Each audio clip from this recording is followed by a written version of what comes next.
Hello সবাইকে জানাই it's girl diaries ব্লগসে। তো আজকে কোনো ব্লগ ভিডিও দেবো না, রান্নার ভিডিও শেয়ার করব দুটো। তো প্রথমে আমি ছোলা সিদ্ধ করে নিয়েছি, আর এখানে একটা কড়াই বসিয়ে দিয়েছি চুলাতে। তো এটা তেল দিয়ে দিয়েছি, তো গরম হওয়া পর্যন্ত আমি ওয়েট করব। তো গরম না হওয়া পর্যন্ত আমি এর মধ্যে কিছু দেবো না। দেন এর মধ্যে আমি পেঁয়াজ, লঙ্কা কুচি আর টমেটো কুচি একেবারে দিয়ে দিয়েছি। তো তোমরা চাইলে আলাদা আলাদা করে দিতে পারো, বাট আমার মনে হলে এভাবে করি আজকে, ভালো লাগবে সেই জন্য। তো পুরো কুচিগুলো দিয়ে আমি এর মধ্যে এবার দেখো ভেজে ভেজে নেবো। তো এর মধ্যে আমি শুকনো লঙ্কা দিতে ভুলে গেছিলাম, তো শুকনো লঙ্কার কুচিটা দিয়েছি, দিয়ে তারপর হালকা ভেজে নিয়ে দেন আদা রসুনের পেস্টটা দিয়ে দিয়েছি। আর আদা রসুনের পেস্টটা কিন্তু মাস্ট, ভালো লাগবে না তাছাড়া, না নর্মাল। তো এবার এটাকে আমি ভালো করে ভেজে নেব। ভেজে নিয়ে দেন আমি এরপর পরপর মশলাগুলো অ্যাড করব।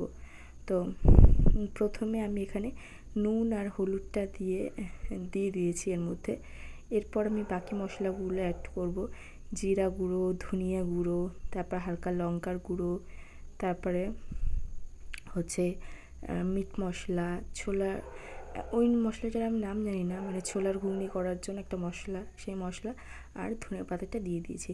আমি ধনে পাতাটা লাস্টে দিইনি এই কারণেই, কারণ যেহেতু এটা শুকনো ছোলা ভুনা বলতে পারো বা সিদ্ধ ছোলার ঘুগনি বলতে পারো, যে কোনোই বলতে পারো।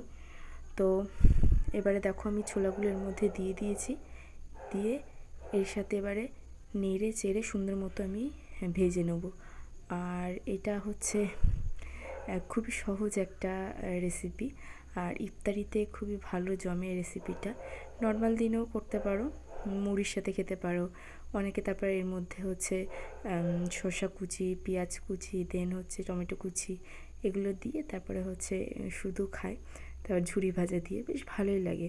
আর এইভাবে বেশ অনেকক্ষণ নাড়তে হবে, আর চুলার ফ্লেমটা কমিয়ে নিতে হবে। আর এই দেখো বকবক করতে করতে আমার এদিকে রান্না কমপ্লিট হয়ে গেছে প্রথম রেসিপিটা। আর এই যে আমার ছোলা ভুনা বা সিদ্ধ ছোলার ঘুগনি যেটাই বলো, কমপ্লিট হয়ে গেছে। তো আমি একটা বোলের মধ্যে ঢেলে নিয়েছি, যেহেতু আমাদের ইফতারিতে এটা করেছি, তো ওই জন্য তোমাদের সাথে ভাবলাম রান্নাগুলো শেয়ার করি, কারণ ভালো লাগবে, তোমরাও করতে পারবে এভাবে করে দেখবে, খেয়ে দেখবে, বেশ ভালো লাগবে। এরপর দ্বিতীয় একটা রেসিপিতে আমি চলে যাই, চিকেন টিক্কা কাবাব। খুবই সহজ। তো প্রথমে আমি মাংসগুলো, মানে বোনলেস, মানে হাড় ছাড়া মাংস, মুরগির মাংস নিয়ে নিয়েছি। পেঁয়াজ দেখো কিউব কিউব করে কেটে নিয়েছি, টমেটোগুলো কিউব কিউব করে কেটে নিয়েছি। আর তোমরা চাইলে ক্যাপসিকাম দিতে পারো, আমার নেই ক্যাপসিকাম, এই জন্য দেইনি। তারপর পেঁয়াজ বাটা, ধনিয়া পাতা বাটা, তারপরে টমেটো বাটা, টমেটো কেচাপ ব্যবহার করতে পারো, আমি টমেটো বাটা দিয়েছি।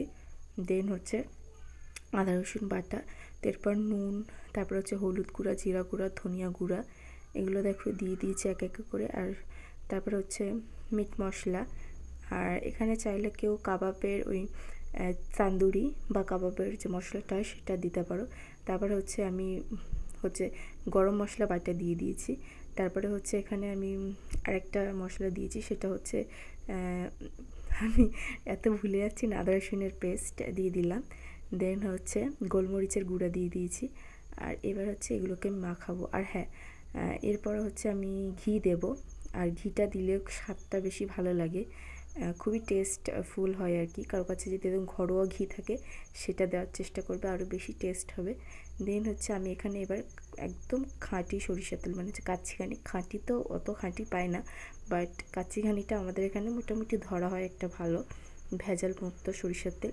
তো যার কাছে যেমন, আর এটা কিন্তু সরিষার তেল দিয়েই করবে, কারণ সাদা তেলে বা পাম অয়েল বা সয়াবিন অয়েল এগুলো তো ভালো লাগবে না জিনিসটা। তো এগুলোকে এবার আমার মাখানোর পালা, সুন্দর করে মানে ম্যারিনেট করে নিতে হবে। হ্যাঁ, অবশ্যই একটা পাতিলেবুর রস দিয়ে দিতে হবে। তোমরা চাইলে এখানে কেউ কাজু বাদামের পেস্ট ব্যবহার করতে পারো, দেন টক দই ব্যবহার করতে পারো। আমার কাছে ওগুলো নেই বলে আমি ব্যবহার করলাম না। তো এগুলোকে এবার মাখিয়ে নেব। তো প্রথমে আমি চামচ দিয়ে মাখানোর চেষ্টা করছিলাম, বাট পরে ভাবলাম যে হাত দিয়ে মাখিয়ে নিই, কারণ হাত দিয়ে মাখানোর মতো কোনো কিছু যতটা ভালো হয় নর্মালি হয় না। তো এই দেখো এবার আমি হাত দিয়ে জিনিসটাকে ভালো করে মাখিয়ে নেব। আর প্রতিটা মশলা যেন প্রতিটা জিনিসের ভিতরে যায়, নাহলে পরে খেতে ভালো লাগবে না। আর দেখো, তো এখানে আমি ভালোভাবে সব কিছু মাখিয়ে নেবো। আর এটা বেশ অনেকক্ষণ ধরেই আমি মাখিয়ে নিচ্ছি। আর দেখো একটা পেঁয়াজ লেগে গেছিলো, তো ছাড়িয়ে নিয়েছি আমি ওটা। তো ছাড়িয়ে নিয়ে এবার হচ্ছে সুন্দর মতো আমি এগুলো মাখবো। আর এটা সবাই নিয়েই করবে, আর চেষ্টা করবে 1-2 ঘন্টা মেরিনেট করে রাখার, মানে মেরিনেট হয়ে যাবার পর তারপর ওইটা রেস্টে রেখে দেওয়া।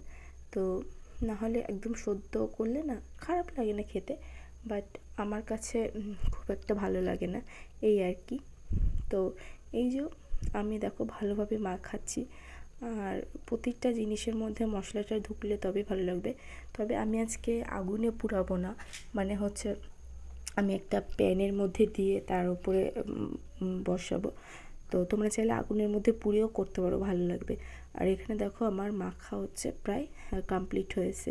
তো আমি এবার এগুলোকে সুন্দর মতো এইভাবে রেখে 1-2 ঘন্টা মতো রেস্টে দিয়ে দেবো, তাহলে কি মশলাগুলো প্রতিটা জিনিসের ভিতরে ঢুকবে, এই আর কি। তো এই যে আমার সম্পূর্ণ মাখানো কমপ্লিট হয়ে গেছে। তো আমি এগুলো এবার 1-2 ঘন্টার মতো রেস্টে দিয়ে নেব। তো দেখো রেস্ট থেকে আমি নিয়ে তার হচ্ছে এই শিকগুলোর মধ্যে আমি দিয়ে দিচ্ছি। আর এই শিকগুলো আমি মিশো থেকে অর্ডার করেছিলাম, অনেক রিজনেবল প্রাইসে পেয়েছি, আমার কাছে খুব ভালো লেগেছে। আর এই দেখো যে প্যানটার মধ্যে আমি দেবো, এটার মধ্যে তেল দিয়ে গরম হয়ে যাওয়ার অপেক্ষা। আর এর মধ্যে দেখো আমি অনেকক্ষণ আগেই বসিয়ে দিয়েছি, তো অর্ধেক আমার হয়ে এসছে। দেখো কিছুটা এরকম কিছুটা পোড়া পোড়া হবে, কাঁচা থাকবে না। এর মাঝে আমি 2বার ঢাকনা দিয়ে, মানে একদম স্লো ফ্লেম, মানে গ্যাসের ফ্লেমে করবে। আর চুলায় যদি করো একদম আগুন রাখবে না, মানে রান্না হয়ে যাওয়ার পর যে মানে আঁচ মতো থাকে না, ওর মধ্যে করার চেষ্টা করবে। দেখো কথা বলতে বলতে কিন্তু আমার কাবাব রেডি হয়ে গেছে। এটা অনেকে টিক্কা কাবাব বলে বা শিক কাবাবও বলা যায়, এরকম যে যেটা বল। তো আমি এই যে সার্ভ করে নিয়েছি। তো কেমন লাগলো আজকের ভিডিওটা? এখানে কাসুন্দি আর হচ্ছে টমেটো কেচাপ দিয়ে আমি জিনিসটাকে সার্ভ করেছি।